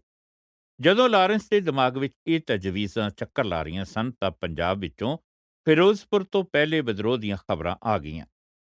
ਪਹਿਲਾਂ ਹੀ ਚੇਤਾਵਨੀ ਮਿਲੀ ਹੋਣ ਕਰਕੇ ਅੰਗਰੇਜ਼ ਅਧਿਕਾਰੀ ਨੇ ਅਸਲਾਖਾਨੇ ਦੀ ਸੁਰੱਖਿਆ ਦੇ ਕਦਮ ਉਠਾਏ ਤੇ ਵਿਦਰੋਹੀਆਂ ਦਾ ਹਮਲਾ ਪਿਛਾੜ ਦਿੱਤਾ। ਨਾਲ ਦੀ ਨਾਲ ਹੀ ਫਿਲੌਰ, ਗੋਬਿੰਦਗੜ੍ਹ, ਕਾਂਗੜਾ, ਅਟਕ ਤੇ ਮੁਲਤਾਨ ਦੇ ਕਿਲਿਆਂ ਤੇ ਕਬਜ਼ਾ ਕਰ ਲਿਆ ਗਿਆ ਤੇ ਇਸ ਤਰ੍ਹਾਂ ਸਿਪਾਹੀਆਂ ਦੀ ਫਿਲੌਰ ਨੂੰ ਹਮਲਾ ਕਰਨ ਲਈ ਇਕੱਠੇ ਹੋਣ ਲਈ ਕੇਂਦਰੀ ਬਿੰਦੂ ਬਣਾਉਣ ਦੀ ਯੋਜਨਾ ਅਸਫਲ ਬਣਾ ਦਿੱਤੀ। ਸ਼ਿਮਲੇ ਦੀਆਂ ਪਹਾੜੀ ਛਾਉਣੀਆਂ, ਜਟੌਂਗ, ਡਗਸ਼ਈ ਤੇ ਕਸੌਲੀ ਦੀ ਸਥਿਤੀ ਨੇ ਕੁਝ ਚਿੰਤਾ ਪੈਦਾ ਕਰ ਦਿੱਤੀ। ਗੋਰਖਾ ਪਲਟਨਾਂ ਨੇ ਆਪਣੇ ਅਫਸਰਾਂ ਦੇ ਹੁਕਮ ਮੰਨਣ ਤੋਂ ਇਨਕਾਰ ਕਰ ਦਿੱਤਾ ਸੀ ਤੇ ਕਸੌਲੀ ਵਿੱਚ ਤਾਂ ਉਹਨਾਂ ਨੇ ਖਜ਼ਾਨਾ ਹੀ ਲੁੱਟ ਲਿਆ ਸੀ। ਉਹਨਾਂ ਦੀਆਂ ਮੰਗਾਂ ਮੰਨ ਲਈਆਂ ਗਈਆਂ ਸਨ ਤੇ ਉਹਨਾਂ ਨੂੰ ਬੈਰਕਾਂ ਵਿੱਚ ਚਲੇ ਜਾਣ ਲਈ ਬਣਾ ਲਿਆ ਗਿਆ ਸੀ। ਜਿਉਂ ਹੀ ਮੇਰਠ ਤੇ ਦਿੱਲੀ ਦੇ ਵਿਦਰੋਹਾਂ ਦੀ ਖਬਰ ਫੈਲੀ ਤਾਂ ਸਤਲੁਜ ਦੇ ਦੱਖਣ ਵਿਚਲੀਆਂ ਰਿਆਸਤਾਂ ਵਿੱਚ ਤੇ ਪੰਜਾਬ ਦੇ ਸ਼ਹਿਰਾਂ ਖਾਸ ਕਰਕੇ ਅੰਬਾਲਾ, ਪਾਣੀਪਤ ਤੇ ਧਨੇਸਰ ਵਿੱਚ ਜਿਵੇਂ ਖੁੱਲ੍ਹਮ ਖੁੱਲ੍ਹੇ ਹਿੰਸਕ ਅਪਰਾਧਾਂ ਦੀ ਰੋਤੀ ਆ ਗਈ। ਰੰਗੜਾਂ ਤੇ ਗੁੱਜਰ ਕਬੀਲਿਆਂ ਨੇ ਦਿਨ ਦਿਹਾੜੇ ਲੁੱਟਣਾ ਸ਼ੁਰੂ ਕਰ ਦਿੱਤਾ। ਹਰਿਆਣੇ ਦੇ ਕੁਝ ਭੂਮੀ ਮਾਲਕ ਸ਼ਹਿਜ਼ਾਦੇ, ਝੱਜਰ ਤੇ ਦਾਦਰੀ ਦੇ ਨਵਾਬ ਤੇ ਬੱਲਭਗੜ੍ਹ ਦਾ ਰਾਜਾ ਬਾਗੀਆਂ ਨਾਲ ਜਾ ਮਿਲੇ। ਲੋਹਾਰੂ ਦਾ ਨਵਾਬ ਨਿਰਪੱਖ ਰਿਹਾ। ਪੂਰਬੀ ਪੰਜਾਬ ਵਿੱਚ ਭਾਵੇਂ ਕਰਨਾਲ ਤੇ ਮਲੇਰਕੋਟਲਾ ਦੇ ਮੁਸਲਮਾਨ ਨਵਾਬਾਂ ਨੇ ਅੰਗਰੇਜ਼ਾਂ ਦਾ ਸਾਥ ਦਿੱਤਾ ਪਰ ਮੁਸਲਮਾਨ ਕਿਸਾਨਾਂ ਦੀ ਹਮਦਰਦੀ ਬਾਗੀਆਂ ਨਾਲ ਹੀ ਸੀ। ਹਿੰਦੂ ਵਧੇਰੇ ਕਰਕੇ ਬੇਲਾਗ ਰਹੇ। ਸਤਲੁਜ ਦੇ ਉੱਤਰ ਵੱਲ ਦੇ ਲੋਕ ਅੰਗਰੇਜ਼ਾਂ ਦੇ ਵਫਾਦਾਰ ਰਹੇ। ਕੁਝ ਕੁ ਤੋਂ ਬਿਨਾਂ ਸਤਲੁਜ ਦੇ ਆਰ-ਪਾਰ ਭਾਵ ਦੋਵਾਂ ਪਾਸਿਆਂ ਦੇ ਰਾਜੇ ਤੇ ਕਿਸਾਨ ਅੰਗਰੇਜ਼ਾਂ ਦੀ ਖੁੱਲ੍ਹੀ ਹਮਾਇਤ 'ਤੇ ਆ ਗਏ। ਜੀਂਦ, ਪਟਿਆਲਾ, ਨਾਭਾ, ਕਲਸੀਆਂ ਤੇ ਕਪੂਰਥਲਾ ਦੇ ਰਾਜੇ, ਮਲੌਦ, ਖੇੜੀ, ਭਦੌੜ, ਲੋਧੜਾ, ਸਿੰਘਾਪੁਰੀਏ, ਸਰਦਾਰ ਤੇ ਕਰਤਾਰਪੁਰ ਦੇ ਸੋਢੀਆਂ ਨੇ ਆਪਣੀਆਂ ਸੇਵਾਵਾਂ ਪੇਸ਼ ਕੀਤੀਆਂ। ਪੰਜਾਬ ਦੇ ਦੂਸਰੇ ਪਾਸੇ ਨੌਸ਼ਹਿਰਾ ਤੇ ਮਰਦਾਨ ਵਿੱਚ ਵਿਦਰੋਹ ਨੇ ਅਧਿਕਾਰੀਆਂ ਨੂੰ ਚੌਕਸ ਕਰ ਦਿੱਤਾ। ਪੇਸ਼ਾਵਰ ਵਿੱਚ ਈਦ ਦੇ ਤਿਉਹਾਰ ਸਮੇਂ ਜਵਾਨਾਂ ਉੱਪਰ ਹੜਤਾਲ ਕਰਾਉਣ ਦਾ ਸ਼ੱਕ ਹੋ ਗਿਆ ਜਿਸ ਕਾਰਨ 3 ਦੇਸੀ ਪਲਟਨਾਂ ਨੂੰ ਬੇਹਥਿਆਰ ਕਰ ਦਿੱਤਾ ਗਿਆ। ਮਰਦਾਨ ਦੇ ਸਿਪਾਹੀਆਂ ਨੂੰ ਇਸ ਦਾ ਪਤਾ ਲੱਗ ਗਿਆ ਤੇ ਉਹਨਾਂ 'ਚੋਂ 500 ਸਵਾਤ ਦੌੜ ਗਏ ਜਿੱਥੇ ਉਹਨਾਂ ਨੇ ਆਪਣੀਆਂ ਸੇਵਾਵਾਂ ਵਲੀ ਨੂੰ ਅਰਪਿਤ ਕਰ ਦਿੱਤੀਆਂ। ਜੌਨ ਲਾਰੈਂਸ ਨੇ ਦੋਹਾਂ ਪਾਸਿਆਂ ਤੋਂ ਪੰਜਾਬ ਦੀ ਨਾਕਾਬੰਦੀ ਕਰ ਦਿੱਤੀ। ਪਠਾਨ ਕਬਾਇਲੀਆਂ ਤੇ ਅਫਗਾਨਿਸਤਾਨ ਦੇ ਚੰਚਲ ਅਮੀਰ ਦੋਸਤ ਮੁਹੰਮਦ ਨੂੰ ਮੈਦਾਨਾਂ 'ਤੇ ਹਮਲਾ ਕਰਨ ਦੇ ਮੌਕੇ ਦਾ ਲਾਭ ਉਠਾਉਣ ਤੋਂ ਰੋਕਣ ਲਈ ਉੱਤਰ ਪੱਛਮੀ ਸੀਮਾ 'ਤੇ ਫੌਜਾਂ ਜਮ੍ਹਾਂ ਕਰ ਲਈਆਂ ਗਈਆਂ। ਦੱਖਣ ਪੂਰਬੀ ਸਿਰੇ 'ਤੇ ਵੀ ਹਰਿਆਣਾ ਵਿੱਚ ਸੈਨਾ ਬਾਗੀਆਂ ਦਾ ਪੰਜਾਬ ਵਿੱਚ ਦਾਖਲਾ ਰੋਕਣ ਲਈ ਨਿਯੁਕਤੀ ਕਰ ਦਿੱਤੀ ਗਈ। ਪੰਜਾਬ ਵਿੱਚ ਵੀ ਭਗੌੜਿਆਂ ਨੂੰ ਪਕੜਨ ਲਈ ਵਫਾਦਾਰ ਪੰਜਾਬੀਆਂ ਤੇ ਅੰਗਰੇਜ਼ਾਂ ਦੇ ਯਾਨੀ ਤੁਰਦੇ ਫਿਰਦੇ ਗਸ਼ਤੀ ਦਸਤਿਆਂ ਨੂੰ ਹੁਕਮ ਦੇ ਦਿੱਤਾ ਗਿਆ। ਪੱਤਨਾਂ ਤੇ ਰੱਖਿਅਕ ਨਿਯੁਕਤ ਕਰ ਦਿੱਤੇ ਗਏ ਤੇ ਜਿੱਥੇ ਦਰਿਆਵਾਂ ਤੇ ਲੰਘਣਾ ਸੁਖਾਲਾ ਸੀ ਉੱਥੇ ਉੱਚੇ-ਉੱਚੇ ਬੰਨ੍ਹ ਲਾਏ ਗਏ। ਜਲੰਧਰ ਵਿੱਚ ਵਿਦਰੋਹ ਦੀ ਅੱਗ ਭੜਕ ਪਈ ਕਿਉਂਕਿ ਉੱਥੇ ਅਧਿਕਾਰੀ ਦੇਸੀ ਪਲਟਨਾਂ ਨੂੰ ਬੇਹਥਿਆਰ ਕਰਨ ਵਿੱਚ ਢਿੱਲ-ਮੱਠ ਕਰਦੇ ਰਹੇ। ਬਾਗੀ ਫਲੌਰ ਵੱਲ ਤੁਰ ਪਏ ਜਿੱਥੇ ਉਹਨਾਂ ਨਾਲ ਦੇਸੀ ਪਿਆਦਾ ਫੌਜ ਦੀ ਤੀਜੀ ਪਲਟਨ ਮਿਲ ਗਈ ਤੇ ਫਿਰ ਉਹ ਦਿੱਲੀ ਵੱਲ ਤੁਰ ਪਏ। ਜੌਨ ਲਾਰੈਂਸ ਇਸ ਨਤੀਜੇ 'ਤੇ ਪਹੁੰਚਿਆ ਕਿ ਸ਼ੱਕੀ ਪਲਟਨਾਂ ਦੇ ਨਿਸ਼ਸਤਰੀਕਰਨ ਤੇ ਬਹੁਤ ਸਾਰੇ ਬਾਗੀਆਂ ਦੇ ਭਗੌੜੇ ਹੋਣ ਨਾਲ ਦੂਸਰਿਆਂ ਦੀ ਵਫ਼ਾਦਾਰੀ ਤੇ ਵੀ ਪ੍ਰਭਾਵ ਪਿਆ ਹੈ। ਉਸਨੇ ਹਿੰਦੁਸਤਾਨੀ ਸਿਪਾਹੀਆਂ ਤੋਂ ਉਹਨਾਂ ਦੇ ਪਹਿਲੇ ਵਤੀਰੇ ਨੂੰ ਧਿਆਨ ਵਿੱਚ ਰੱਖੇ ਬਿਨਾਂ ਹੀ ਜਿੱਥੇ ਸੰਭਵ ਹੋਇਆ ਹਥਿਆਰ ਖੋਲ੍ਹੇ। ਇਸ ਨੀਤੀ ਦਾ ਅਨੁਸਰਣ ਕਰਦਿਆਂ ਹੋਇਆਂ ਪੰਜਾਬ ਦੀਆਂ ਛਾਉਣੀਆਂ ਮੁਲਤਾਨ ਤੇ ਫਲੌਰ ਸਮੇਤ ਸ਼ਸਤਰਹੀਣ ਕਰ ਦਿੱਤੀਆਂ ਗਈਆਂ। ਇਹ ਕੰਮ ਹਰ ਥਾਂ ਆਰਾਮ ਨਾਲ ਨਾ ਹੋਇਆ। ਜੇਲ੍ਹ ਵਿੱਚ ਕਾਫੀ ਖੂਨ ਖਰਾਬਾ ਹੋਇਆ ਤੇ ਕੁਝ ਬਾਗੀ ਆਪਣੇ ਮਗਰ ਲੱਗਿਆਂ ਹੋਇਆਂ ਤੋਂ ਬਚ ਕੇ ਜੰਮੂ ਵੱਲ ਨਿਕਲ ਗਏ। ਜੇਲਮ ਦੀ ਘਟਨਾ ਤੋਂ 2 ਦਿਨ ਪਿੱਛੋਂ ਸਿਪਾਹੀਆਂ ਨੇ ਸਿਆਲਕੋਟ ਵਿੱਚ ਆਪਣੇ ਕੁਝ ਅਫਸਰਾਂ ਨੂੰ ਗੋਲੀਆਂ ਮਾਰ ਕੇ ਮਾਰ ਦਿੱਤਾ ਤੇ ਦਿੱਲੀ ਵੱਲ ਚਲੇ ਗਏ। ਨਿਕਲਸਨ ਨੇ ਉਹਨਾਂ ਨੂੰ ਰਾਵੀ ਦਰਿਆ ਦੇ ਤਿਰਮੂ ਘਾਟ ਤੇ ਜਾ ਪਕੜਿਆ। ਇਸ ਮਗਰੋਂ ਹੋਏ 2 ਮੁਕਾਬਲਿਆਂ ਵਿੱਚ ਲਗਭਗ ਸਭ ਸਿਪਾਹੀ ਜਾਂ ਤਾਂ ਮਾਰੇ ਗਏ ਜਾਂ ਡੁੱਬ ਗਏ। ਲਾਹੌਰ ਵਿੱਚ ਸ਼ਸਤਰਹੀਣ ਕੀਤੀ ਪਲਟਨ ਬੇਚੈਨ ਹੋ ਉੱਠੀ। 26ਵੀਂ ਦੇਸੀ ਪਿਆਦਾ ਪਲਟਨ ਨੇ ਅਚਾਨਕ ਹੀ ਆਪਣੇ ਅਫਸਰਾਂ ਤੇ ਹਮਲਾ ਕਰ ਦਿੱਤਾ ਤੇ ਉਹ ਉੱਤਰ ਵੱਲ ਰਾਵੀ ਦੇ ਨਾਲ-ਨਾਲ ਤੁਰ ਪਏ। ਉਹਨਾਂ ਉੱਪਰ ਸਿਪਾਹੀਆਂ ਦੀ ਇੱਕ ਟੁਕੜੀ ਤੇ ਸ਼ਸਤਰਬੱਧ ਪੇਂਡੂਆਂ ਨੇ ਘਾਤ ਲਾ ਕੇ ਹਮਲਾ ਕਰ ਦਿੱਤਾ। ਇਸ ਮੁਕਾਬਲੇ ਵਿੱਚ 150 ਆਦਮੀ ਮਾਰੇ ਗਏ। ਇਸ ਪਲਟਨ ਦੇ ਇੱਕ ਵੱਡੇ ਭਾਗ ਤੇ, ਜਿਸ ਨੇ ਕਿ ਇੱਕ ਟਾਪੂ ਵਿੱਚ ਸ਼ਰਨ ਲੈ ਲਈ ਸੀ, ਮਗਰੋਂ ਅੰਮ੍ਰਿਤਸਰ ਦੇ ਡਿਪਟੀ ਕਮਿਸ਼ਨਰ ਐਫ ਕਪੂਰ ਦੀ ਅਗਵਾਈ ਵਿੱਚ ਜਾ ਕੇ ਹਮਲਾ ਕੀਤਾ ਗਿਆ। 50 ਡੁੱਬ ਕੇ ਮਰ ਗਏ ਜਾਂ ਦਰਿਆ ਪਾਰ ਕਰਨ ਲਈ ਤਰਨ ਦੀ ਕੋਸ਼ਿਸ਼ ਕਰਦੇ ਹੋਏ ਗੋਲੀਆਂ ਨਾਲ ਮਾਰੇ ਗਏ। ਬਾਕੀ ਦੇ ਲਗਭਗ 280 ਗ੍ਰਿਫਤਾਰ ਕਰ ਲਏ ਗਏ ਤੇ ਉਹਨਾਂ ਨੂੰ ਅਜਨਾਲਾ ਪਿੰਡ ਦੇ ਪੁਲਿਸ ਥਾਣੇ ਲਿਜਾਇਆ ਗਿਆ। ਕਪੂਰ ਨੇ 10-10 ਦੀਆਂ ਟੋਲੀਆਂ ਬਣਾ ਕੇ 237 ਨੂੰ ਗੋਲੀਆਂ ਨਾਲ ਉਡਾ ਦਿੱਤਾ। ਦੂਸਰਿਆਂ ਨੇ ਤਹਿਖਾਨੇ ਵਿੱਚੋਂ ਬਾਹਰ ਆਉਣ ਤੋਂ ਨਾ ਕਰ ਦਿੱਤੀ, ਜਿੱਥੇ ਉਹਨਾਂ ਨੂੰ ਰੱਖਿਆ ਗਿਆ ਸੀ। ਕਪੂਰ ਨੇ ਰਾਤ ਭਰ ਉਹਨਾਂ ਨੂੰ ਉੱਥੇ ਹੀ ਰਹਿਣ ਦਿੱਤਾ। ਅਗਲੀ ਸਵੇਰ ਉਹਨਾਂ ਵਿੱਚੋਂ 45 ਸਾਹ ਘੁੱਟਣ ਕਰਕੇ ਮਰੇ ਪਾਏ ਗਏ। ਮਗਰੋਂ 42 ਹੋਰ ਗ੍ਰਿਫਤਾਰ ਕਰ ਲਏ ਗਏ ਤੇ ਉਹਨਾਂ ਨੂੰ ਤੋਪਾਂ ਨਾਲ ਉਡਾ ਦਿੱਤਾ ਗਿਆ। ਉੱਤਰ ਪੱਛਮੀ ਸੀਮਾ ਤੇ ਵੀ ਉਹੋ ਜਿਹਾ ਦੁਖਾਂਤ ਵਾਪਰਿਆ। ਪੇਸ਼ਾਵਰ ਵਿੱਚ ਅਗਸਤ ਦੇ ਆਖਰੀ ਹਫ਼ਤੇ ਵਿੱਚ ਸ਼ਸਤਰਹੀਣ ਪਲਟਨ ਦੇ ਸਿਪਾਹੀਆਂ ਨੇ ਬੈਰਕਾਂ ਵਿੱਚ ਨਾਜਾਇਜ਼ ਹਥਿਆਰਾਂ ਦੀ ਤਲਾਸ਼ੀ ਲੈਂਦੇ ਸਿਪਾਹੀਆਂ ਤੇ ਹਮਲਾ ਕਰ ਦਿੱਤਾ। 50 ਬਾਗੀ ਗੋਲੀ ਨਾਲ ਉਡਾ ਦਿੱਤੇ ਗਏ। ਸੈਨਾ ਦੇ ਰਸਦ ਵਿਭਾਗ ਦੇ ਹਾਥੀਆਂ ਨੇ ਬੈਰਕਾਂ ਢਾਹ ਦਿੱਤੀਆਂ। ਜਿਸ ਤੇਜ਼ੀ ਨਾਲ ਅਸੰਤੁਸ਼ਟ ਪਲਟਨਾਂ ਸ਼ਸਤਰਹੀਣ ਕੀਤੀਆਂ ਗਈਆਂ ਤੇ ਜਿਸ ਤਰ੍ਹਾਂ ਤੁਰਤ ਸ਼ੱਕੀ ਵਫ਼ਾਦਾਰੀ ਵਾਲਿਆਂ ਨਾਲ ਨਿਪਟਿਆ ਗਿਆ, ਉਸ ਨਾਲ ਡਰ ਫੈਲ ਗਿਆ ਤੇ ਪੰਜਾਬ ਵਿੱਚ ਵਿਦਰੋਹ ਦੇ ਫੈਲਣ ਦਾ ਡਰ ਖਤਮ ਹੋ ਗਿਆ। ਸਰਕਾਰ ਦਾ ਮਾਣ ਵਧ ਗਿਆ ਤੇ ਮੰਡੀ ਦੀ ਭਾਸ਼ਾ ਵਿੱਚ ਮੋਤੀਆਂ, ਚਿੱਟੀ ਖੰਡ ਤੇ ਲਾਲ ਮਿਰਚਾਂ ਯਾਨੀ ਅੰਗਰੇਜ਼ਾਂ ਲਈ ਵਰਤੇ ਜਾਂਦੇ ਚਿੰਨ੍ਹ ਦਾ ਭਾਅ ਵਧ ਗਿਆ ਤੇ ਲਾਲ ਕਣਕ, ਭੂਰੇ ਗੁੜ ਤੇ ਕਾਲੀ ਮਿਰਚ ਦਾ ਭਾਅ ਡਿੱਗ ਪਿਆ। ਬਿਆਨ ਕੀਤੀਆਂ ਘਟਨਾਵਾਂ ਤੇ ਘੁਗਿਆਰਾ ਜ਼ਿਲ੍ਹੇ ਦੇ ਉਦਾਲੇ ਸਤੰਬਰ 1857 ਵਿੱਚ ਖਰਲ ਕਬੀਲੇ ਦੇ ਮੁਸਲਮਾਨਾਂ ਦੇ ਵਿਦਰੋਹ ਤੋਂ ਬਿਨਾਂ ਪੰਜਾਬ ਵਿੱਚ ਉਸ ਵਿਦਰੋਹ ਦਾ ਕੋਈ ਪ੍ਰਭਾਵ ਨਾ ਪਿਆ, ਜਿਸ ਨੇ ਸਾਰੇ ਮੁਲਕ ਨੂੰ ਝੰਜੋੜ ਦਿੱਤਾ। ਪੰਜਾਬੀ ਮੁਸਲਮਾਨਾਂ ਨੇ ਵੀ ਆਪਣੇ ਸਹਿ-ਧਰਮੀ ਹਿੰਦੁਸਤਾਨੀਆਂ ਦੇ ਇਹਨਾਂ ਉਪਦੇਸ਼ਾਂ ਵੱਲ ਕੋਈ ਧਿਆਨ ਨਾ ਦਿੱਤਾ ਕਿ ਉਹ ਇਸਲਾਮ ਦਾ ਨਾਸ਼ ਕਰਨ ਵਾਲੇ ਸੂਰਖਾਨੇ ਅੰਗਰੇਜ਼ਾਂ ਵਿਰੁੱਧ ਜਹਾਦ ਛੇੜਨ। ਪੰਜਾਬੀ ਹਿੰਦੂਆਂ ਤੇ ਕੁਝ ਸਹੀ ਕਾਰਨਾਂ ਕਰਕੇ ਸਿੱਖਾਂ ਨੇ ਵੀ ਉਹਨਾਂ ਦੀਆਂ ਪਛੜ ਕੇ ਕੀਤੀਆਂ ਬੇਨਤੀਆਂ ਵੱਲ ਕੋਈ ਧਿਆਨ ਨਾ ਦਿੱਤਾ ਕਿ ਉਹ ਗਊ ਮਾਸ ਖਾਣ ਵਾਲਿਆਂ, ਵਿਦੇਸ਼ੀਆਂ ਤੋਂ ਤੇ ਕਾਰਤੂਸਾਂ ਵਿੱਚ ਗਊ ਦੀ ਚਰਬੀ ਵਰਤਣ ਵਾਲਿਆਂ ਤੋਂ ਹਿੰਦੂ ਧਰਮ ਦੀ ਰੱਖਿਆ ਕਰਨ ਲਈ ਅੱਗੇ ਆਉਣ। ਇਸ ਵਿੱਚ ਕੋਈ ਹੈਰਾਨ ਹੋਣ ਵਾਲੀ ਗੱਲ ਵੀ ਨਹੀਂ ਸੀ, ਕਿਉਂਕਿ ਜੋ 1857 ਦੀਆਂ ਗਰਮੀਆਂ ਵਿੱਚ ਆਜ਼ਾਦੀ ਦੀ ਖਾਤਰ ਲੜਨ ਵਾਲੇ ਦਾਅਵੇਦਾਰ ਬਣੇ ਫਿਰਦੇ ਸਨ, ਉਹ 8 ਸਾਲ ਪਹਿਲਾਂ ਪੰਜਾਬੀਆਂ ਨੂੰ ਗੁਲਾਮ ਬਣਾਉਣ ਲਈ ਫਰੰਗੀਆਂ ਦਾ ਹੱਥ ਟੋਕਾ ਬਣੇ ਹੋਏ ਸਨ। ਪੰਜਾਬੀ ਰਾਜਕੁਮਾਰਾਂ ਤੇ ਅਮੀਰ ਜ਼ਿਮੀਂਦਾਰਾਂ ਦੀ ਵਫ਼ਾਦਾਰੀ ਅੰਗਰੇਜ਼ਾਂ ਲਈ ਪੰਜਾਬ ਤੇ ਬਾਕੀ ਦਾ ਭਾਰਤ ਬਚਾਉਣ ਵਿੱਚ ਨਿਰਣਾਇਕ ਸਿੱਧ ਹੋਈ। ਉਹਨਾਂ ਨੇ ਦਿੱਲੀ ਨੂੰ ਜਾਣ ਵਾਲੀਆਂ ਸੜਕਾਂ ਵੀ ਫੌਜੀਆਂ, ਸ਼ਸਤਰਾਂ ਤੇ ਖਜ਼ਾਨੇ ਲਈ ਖੁੱਲ੍ਹੀਆਂ ਰੱਖੀਆਂ। ਉਹਨਾਂ ਨੇ ਧਨ, ਜਨ ਤੇ ਬਾਰੂਦ ਗੋਲੇ ਨਾਲ ਵੀ ਸਹਾਇਤਾ ਕੀਤੀ। ਪੰਜਾਬੀਆਂ ਵਿੱਚੋਂ ਬਗਾਵਤ ਦਬਾਉਣ ਲਈ ਸਿੱਖਾਂ ਦੀ ਭੂਮਿਕਾ ਬਹੁਤ ਹੀ ਮਹੱਤਵਪੂਰਨ ਤੇ ਪ੍ਰਮੁੱਖ ਸੀ।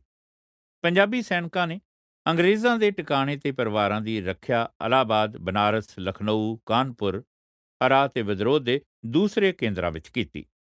ਕਿਉਂਕਿ ਮੇਰਠ ਤੇ ਦਿੱਲੀ ਦੇ ਬਾਗੀਆਂ ਨੇ ਮੁਗਲ ਹਕੂਮਤ ਦੀ ਪੁਨਰ ਸਥਾਪਨਾ ਦਾ ਐਲਾਨ ਕੀਤਾ ਸੀ, ਸਿੱਖਾਂ ਨੇ ਬਹਾਦਰ ਸ਼ਾਹ ਦੇ ਐਲਾਨ ਬਾਰੇ ਤਿੱਖੀ ਪ੍ਰਤੀਕਿਰਿਆ ਪ੍ਰਗਟ ਕੀਤੀ, ਕਿਉਂਕਿ ਸਿੱਖ ਤਾਂ ਆਪਣੇ ਵੱਡ ਵਡੇਰਿਆਂ ਉੱਪਰ ਮੁਗਲਾਂ ਦੇ ਜ਼ੁਲਮਾਂ ਦੀਆਂ ਕਹਾਣੀਆਂ ਸੁਣ ਵੱਡੇ ਹੋਏ ਸਨ। ਅੰਗਰੇਜ਼ਾਂ ਨੇ ਸਿੱਖਾਂ ਦੇ ਮੁਗਲ ਵਿਰੋਧੀ ਜਜ਼ਬਾਤ ਦਾ ਪੂਰਾ ਲਾਭ ਉਠਾਇਆ। 100 ਸਾਖੀ ਦੇ ਨਵੇਂ ਸੰਸਕਰਨ ਦੀ ਇਸ ਕਹਾਣੀ ਦਾ ਪ੍ਰਚਾਰ ਕੀਤਾ ਗਿਆ, ਜਿਸ ਵਿੱਚ ਸਿੱਖਾਂ ਤੇ ਅੰਗਰੇਜ਼ਾਂ ਵੱਲੋਂ ਮਿਲ ਕੇ ਦਿੱਲੀ ਉੱਪਰ ਜਿੱਤ ਦੀ ਭਵਿੱਖਬਾਣੀ ਕੀਤੀ ਗਈ ਸੀ। ਇਸ ਤਰ੍ਹਾਂ ਲੁੱਟ ਕਰਨ ਨੂੰ ਵੀ ਭਵਿੱਖਬਾਣੀ ਅਨੁਸਾਰ ਮਾਨਤਾ ਦਿੱਤੀ ਗਈ ਤੇ ਸਿੱਖ ਬੜੇ ਚਾਅ ਨਾਲ ਕੰਪਨੀ ਦੀਆਂ ਫੌਜਾਂ ਨਾਲ ਮਿਲ ਕੇ ਦਿੱਲੀ ਵੱਲ ਕੂਚ ਕਰਨ ਲੱਗੇ। ਦਿੱਲੀ ਉੱਪਰ ਹਮਲੇ ਸਮੇਂ ਸਿੱਖ ਸਭ ਤੋਂ ਅੱਗੇ ਸਨ ਤੇ ਜਦੋਂ 20 ਸਤੰਬਰ 1857 ਨੂੰ ਦਿੱਲੀ ਤੇ ਜਿੱਤ ਪ੍ਰਾਪਤ ਕਰ ਲਈ ਗਈ ਤਾਂ ਸਿੱਖਾਂ ਨੂੰ ਇਜਾਜ਼ਤ ਦੇ ਦਿੱਤੀ ਗਈ ਕਿ ਜੋ ਚੀਜ਼ ਉਹਨਾਂ ਦੇ ਹੱਥ ਆਵੇ ਉਹ ਲੁੱਟ ਲੈਣ। ਹਡਸਨ ਨੇ ਆਪਣੇ ਸਿੱਖ ਰਸਾਲੇ ਨਾਲ ਪਹਿਲਾਂ ਬਹਾਦਰ ਸ਼ਾਹ, ਬੇਗਮ ਜ਼ੀਨਤ ਮਹਲ ਤੇ ਉਹਨਾਂ ਦੇ ਬੇਟੇ ਜਮਾਂ ਬਖਤ ਨੂੰ ਗ੍ਰਿਫਤਾਰ ਕੀਤਾ। ਇੱਕ ਦਿਨ ਮਗਰੋਂ ਉਹਨਾਂ ਨੇ ਸਮਰਾਟ ਦੇ ਦੋ ਹੋਰ ਪੁੱਤਰਾਂ ਤੇ ਇੱਕ ਪੋਤਰਾ ਗ੍ਰਿਫਤਾਰ ਕੀਤੇ। ਹਡਸਨ ਨੇ ਸਿੱਖਾਂ ਦੀ ਸੁਰੱਖਿਆ ਕਾਰਨ ਹਜ਼ਾਰਾਂ ਦੀ ਗਿਣਤੀ ਵਿੱਚ ਖੜੀ ਹਥਿਆਰਬੰਦ ਭੀੜ ਦੀ ਕੋਈ ਪਰਵਾਹ ਨਾ ਕੀਤੀ ਤੇ ਤਿੰਨਾਂ ਸ਼ਹਿਜ਼ਾਦਿਆਂ ਨੂੰ ਨੰਗਾ ਕਰਕੇ ਆਪਣੀ ਬੰਦੂਕ ਨਾਲ ਉਡਾ ਦਿੱਤਾ। ਸ਼ਹਿਜ਼ਾਦਿਆਂ ਦੀਆਂ ਲਾਸ਼ਾਂ ਚਾਂਦਨੀ ਚੌਕ ਵਿੱਚ ਲੈ ਗਏ ਤੇ ਗੁਰਦੁਆਰਾ ਸੀਸਗੰਜ ਸਾਹਮਣੇ ਜਾ ਰੱਖੀਆਂ, ਜਿੱਥੇ 182 ਸਾਲ ਪਹਿਲਾਂ ਉਹਨਾਂ ਦੇ ਗੁਰੂ ਤੇਗ ਬਹਾਦਰ ਨੂੰ ਬਾਦਸ਼ਾਹ ਔਰੰਗਜ਼ੇਬ ਦੇ ਹੁਕਮ ਨਾਲ ਕਤਲ ਕੀਤਾ ਗਿਆ ਸੀ। ਇਸ ਤਰ੍ਹਾਂ ਅੰਗਰੇਜ਼ਾਂ ਵਾਲੀ 100 ਸਾਖੀ ਦੇ ਸੰਸਕਰਨ ਦੀ ਭਵਿੱਖਬਾਣੀ ਪੂਰੀ ਹੋ ਗਈ। ਸਿੱਖਾਂ ਨੂੰ ਆਪਣੀਆਂ ਸੇਵਾਵਾਂ ਦੇ ਬੜੇ ਸ਼ਾਨਦਾਰ ਇਨਾਮ ਦਿੱਤੇ ਗਏ। ਰਾਜਿਆਂ ਨੂੰ ਇਲਾਕੇ ਤੇ ਸ਼ਾਨਦਾਰ ਨਿਵਾਸ ਦਿੱਤੇ ਗਏ ਤੇ ਸਧਾਰਨ ਲੋਕਾਂ ਨੂੰ ਨੌਕਰੀਆਂ ਤੇ ਲੁੱਟ-ਮਾਰ ਦੇ ਮੌਕੇ ਪ੍ਰਾਪਤ ਹੋਏ। ਅੰਗਰੇਜ਼ੀ ਫੌਜ ਵਿੱਚ ਸਿੱਖਾਂ ਦੀ ਭਰਤੀ। ਜਿੱਥੋਂ ਤੱਕ ਸਿੱਖਾਂ ਦਾ ਸਬੰਧ ਸੀ, ਗਦਰ ਦਾ ਇੱਕ ਮਹੱਤਵਪੂਰਨ ਸਿੱਟਾ ਇਹ ਹੋਇਆ ਕਿ ਫੌਜ ਵਿੱਚ ਸਿੱਖਾਂ ਦੀ ਭਰਤੀ ਬੇਰੋਕ-ਟੋਕ ਖੋਲ੍ਹ ਦਿੱਤੀ ਗਈ ਤੇ ਬਰਤਾਨਵੀ ਫੌਜ ਵਿੱਚ ਭਰਤੀ ਲਈ ਉਹਨਾਂ ਦੀ ਮੰਗ ਬਹੁਤ ਵੱਧ ਗਈ। ਇਹ ਜਿਸ ਤਰ੍ਹਾਂ ਸੰਭਵ ਹੋਇਆ, ਉਹਨਾਂ ਦੀ ਪੜਾਵਾਰ ਸੰਖੇਪ ਦੁਹਰਾਈ ਲਾਭਕਾਰੀ ਹੋਏਗੀ। 1846 ਵਿੱਚ ਪਹਿਲੇ ਸਿੱਖ ਯੁੱਧ ਸਮੇਂ ਦਰਬਾਰ ਦੀ ਬਰਖਾਸਤ ਕੀਤੀ ਫੌਜ ਤੋਂ ਬਾਕਾਇਦਾ ਫੌਜ ਬਣਾਈ ਗਈ। ਦੂਸਰੇ ਸਿੱਖ ਯੁੱਧ ਦੇ ਖਾਤਮੇ ਪਿੱਛੋਂ ਇਸ ਫੌਜ ਦੀ ਗਿਣਤੀ ਵਧਾ ਕੇ ਇਸ ਨੂੰ ਉੱਤਰ-ਪੱਛਮੀ ਸੀਮਾ ਤੇ ਤਬਦੀਲ ਕਰ ਦਿੱਤਾ ਗਿਆ। ਇਸ ਨੂੰ ਹੀ ਪੰਜਾਬ ਦੀ ਬੇਕਵਾਇਦ ਸੈਨਾ ਤੇ ਮਗਰੋਂ ਪੰਜਾਬ ਸੀਮਾ ਸੈਨਾ ਕਿਹਾ ਗਿਆ। 1849 ਈਸਵੀ ਵਿੱਚ ਲਾਰਡ ਡਲਹੌਜ਼ੀ ਨੇ ਕੁਝ ਸੱਚੇ ਖਾਲਸੇ ਅੰਗਰੇਜ਼ੀ ਫੌਜ ਵਿੱਚ ਭਰਤੀ ਕਰਨ ਦਾ ਫੈਸਲਾ ਕੀਤਾ। ਭਾਵੇਂ ਗਿਣਤੀ ਬਹੁਤ ਥੋੜ੍ਹੀ ਸੀ, ਫਿਰ ਵੀ ਉਸ ਦੀ ਇਸ ਕਾਰਵਾਈ ਤੇ ਆਲੋਚਨਾ ਹੋਈ। ਸਿੱਖਾਂ ਦੀ ਭਰਤੀ ਦੇ ਸਵਾਲ ਤੇ ਗਵਰਨਰ ਜਨਰਲ, ਸੈਨਾਪਤੀ ਤੇ ਪ੍ਰਬੰਧਕੀ ਬੋਰਡ ਨੇ ਵਿਚਾਰ ਕੀਤੀ। ਬ੍ਰਿਗੇਡੀਅਰ ਹੌਗਸਨ, ਜਿਸ ਨੇ ਸਿੱਖ ਪਲਟਨ ਦੀ ਕਮਾਂਡ ਦੀ ਅਗਵਾਈ ਕੀਤੀ ਸੀ, ਉਸਨੇ ਇਸ ਬਾਰੇ ਇੱਕ ਯਾਦ ਪੱਤਰ ਤਿਆਰ ਕੀਤਾ ਜੋ ਸਿੱਖਾਂ ਦੀ ਭਰਤੀ ਬਾਰੇ ਇੱਕ ਕਿਸਮ ਦਾ ਮਹਾਨ ਅਧਿਕਾਰ ਪੱਤਰ ਬਣਿਆ। ਇਸ ਵਿੱਚ ਪ੍ਰਸਤੁਤ ਕੀਤਾ ਗਿਆ ਕਿ ਹਾਲ ਦੀ ਘੜੀ ਪੰਜਾਬੀਆਂ ਦੀ ਭਰਤੀ ਹਰ ਪਲਟਨ ਵਿੱਚ 200 ਤੱਕ ਸੀਮਤ ਹੋਵੇ, ਜਿਸ ਵਿੱਚ ਅੱਧੇ ਸਿੱਖ ਹੋਣ ਤੇ ਇਸ ਤਰ੍ਹਾਂ 74 ਪਲਟਨਾਂ ਵਿੱਚ ਸਿੱਖਾਂ ਦੀ ਕੁੱਲ ਗਿਣਤੀ 7400 ਹੋਵੇ। ਭਰਤੀ ਹੋਣ ਵਾਲਿਆਂ ਦੀ ਉਮਰ 20 ਤੋਂ ਥੱਲੇ ਹੋਵੇ ਤੇ ਇਸ ਤਰ੍ਹਾਂ ਦਰਬਾਰ ਦੇ ਵਧੇਰੀ ਉਮਰ ਦੇ ਖਾਲਸਿਆਂ ਦੀ ਭਰਤੀ ਤੇ ਮਨਾਹੀ ਹੋ ਗਈ। ਸਿਪਾਹਗਿਰੀ ਨੂੰ ਸਤਿਕਾਰਯੋਗ ਕਿੱਤਾ ਬਣਾਉਣ ਲਈ ਕੇਵਲ ਜੱਟ ਸਿੱਖ ਹੀ ਭਰਤੀ ਕੀਤੇ ਜਾਣੇ ਸਨ ਤੇ ਨੀਵੀਆਂ ਜ਼ਾਤਾਂ ਦੇ ਸਿੱਖ ਜਿਵੇਂ ਮਜ਼ਹਬੀ ਰਾਮਦਾਸੀਆਂ ਨੂੰ ਸਖਤੀ ਨਾਲ ਭਰਤੀ ਕਰਨ ਤੇ ਪਾਬੰਦੀ ਲਾ ਦਿੱਤੀ ਗਈ। ਸਭ ਤੋਂ ਮਹੱਤਵਪੂਰਨ ਫੈਸਲਾ ਇਹ ਲਿਆ ਗਿਆ ਤੇ ਜਿਸ ਦੇ ਸਿੱਖ ਧਰਮ ਦੀ ਅਡਰੀ ਪਛਾਣ ਵਿੱਚ ਬੜੇ ਪ੍ਰਭਾਵਸ਼ਾਲੀ ਸਿੱਟੇ ਨਿਕਲੇ, ਉਹ ਇਹ ਸੀ ਕਿ ਸਿੱਖਾਂ ਨੂੰ ਭਰੋਸਾ ਦਿੱਤਾ ਗਿਆ ਕਿ ਜੋ ਫੌਜ ਵਿੱਚ ਭਰਤੀ ਹੋਵੇਗਾ ਉਸ ਦੇ ਸਿੱਖ ਰੀਤੀ ਮਰਿਆਦਾ ਵਿੱਚ ਦਖਲਅੰਦਾਜ਼ੀ ਨਹੀਂ ਕੀਤੀ ਜਾਵੇਗੀ। ਨਿਯਮਾਂ ਵਿੱਚ ਇਹ ਵਿਵਸਥਾ ਕੀਤੀ ਗਈ ਸੀ। ਸਿੱਖ ਭਾਈਚਾਰੇ ਦੀਆਂ ਧਾਰਮਿਕ ਪ੍ਰਤਿਗਿਆਵਾਂ ਵਿੱਚ ਕਿਸੇ ਹਾਲਤ ਵਿੱਚ ਵੀ ਦਖਲ ਅੰਦਾਜ਼ੀ ਨਹੀਂ ਕੀਤੀ ਜਾਵੇਗੀ। ਸਿੱਖਾਂ ਨੂੰ ਦਾੜ੍ਹੀ ਰੱਖਣ ਤੇ ਸਿਰ ਤੇ ਕੇਸ ਰੱਖਣ ਦੀ ਆਗਿਆ ਹੋਵੇਗੀ, ਜਿਵੇਂ ਉਹਨਾਂ ਦੇ ਧਰਮ ਦਾ ਹੁਕਮ ਹੈ।